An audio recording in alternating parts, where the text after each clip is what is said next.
Hello everyone, welcome to another edition of Red Dragon's Model Works. I am Red Dragon 62. I want to bring you another update on my Shuttle Tydirium. I tried to upload a video the other day with me airbrushing the cockpit, the inner cockpit, me painting it, just to show you guys what I was doing. But I had some music playing in the background. And because I had the music playing in the background, Google went, bad boy. Shame on you. Bad boy. Copyright. No, not allowed. So I can't use that video. So I'm making this one. And enough of that blah, blah, blah. Here's the cockpit. This is the inner cockpit. Of course, as you can tell. I got it all painted up. Got the figures in there. Used CA glue to put them down. Painted these all up. I used black Tamiya. Excuse me. I used Tamiya XF1 flat black, and I shot that all in there. Now I normally use Vallejo paints, acrylics, and I love them, but that Tamiya is some good stuff, guys. So anyway, thinned it out to about a 50-50 ratio, and this is what I got. Got it glued in. I got the other part, the hallway leading into the shuttle. Now, I got it all taped up, but I got that all painted up in there. See that? Painted it all up. What I used a little bit in here, a little bit of silver dry brush, just to give it that little, some contrast in there, a little metal look. And now when that's all done, it's going to look something like that. And with that cut out of there, you'll be able to look all the way down that corridor. Now, granted, you're not really going to see it unless it's lit up. And maybe one of these days I'll find one of these where people aren't trying to get your mortgage payment for them. But what I'd like to do is try to get another one of these kits and light it up using fiber optics. My skills on that are not that great right now, but I'm working on it. But that's it. That's it. Now Vader is going to be in here. The ramp is going to come down.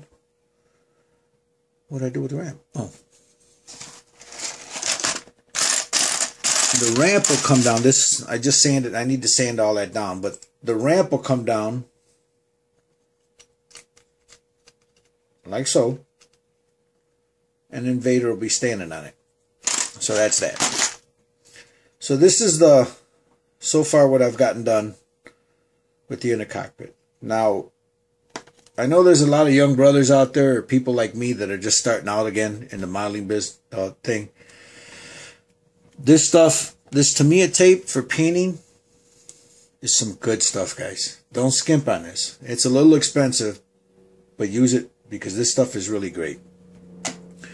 For other large masking, I use regular painter's tape. You know, for stuff like this, use regular painter's tape. That Tamiya tape is like $4 for a roll. I can get 3 rolls for that.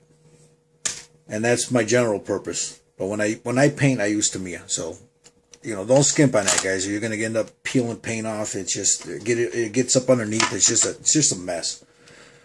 But there's a cockpit. That's how she's coming out. So once that's, I'm done with that, I'm going to start working on the wings now, and I'll show you that. That's these guys. Now what I've done is I've picked up this. It's a little Tamiya kit, you know, a little tool kit. You can get them anywhere, hobby shops, online, and all these little pieces in here can be used to fill in that channel right in there. I also saved the stock cannons that I cut off of here. That I cut off of those. And I got this tip from a guy on on Scale Model Addict. See that? Save those, because you can take that. Excuse me. Set them right inside there. See that? Looks great, don't it? There's 2 of them, so there'll be one on either wing. I'm sorry, there's 4 of them. So there'll be 2 on either side. Yeah, that's what I'm thinking. I also have this little square styrene that I'll cut in little pieces. Add them in there, I think. And I picked up some 1mm and some 2mm. Oh, here's another very, very small piece. There's a pack of evergreen bits that you can get. It comes with all these little pieces. You know, you can cut little pieces and put them in there. So that's what I'm going to be working on next, gentlemen. Is this thing right here. That's going to be a lot of work to get that in there, but I think the effect will look really, really cool. So that's where I'm at now. The other thing I want to talk about is I'm also they're having a group build on International Scale Modeler, a sci-fi action figure build. And I was at Wizard World, Comic Con here in Chicago a couple days ago. And I got this. That. I got it for a decent price. But, you know, I looked online and they had one cheaper. But, you know, I didn't pay the tax and I didn't pay no shipping. So it kind of worked itself out. With this guy, I think I'm going to use some all-clads. Use all-clads. And get that chrome look to it, you know. So we'll see how. I've never done a figure before, and I've never used all clad. So that's going to be a. Excuse me, I just dropped something. A piece of the. I'm sorry, just picked that. I had another question. Someone was asking me what I use for airbrushes. I have 4 of them. I have 5 of them that I've had for. 3 of them I've had for 20 years. I've got 2 of these. There's a Badger 150s and a Pache single action.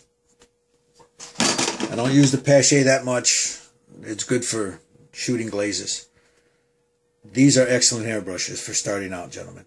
This one here, one of my grandsons accidentally broke the inside here. The threads are busted out. This piece.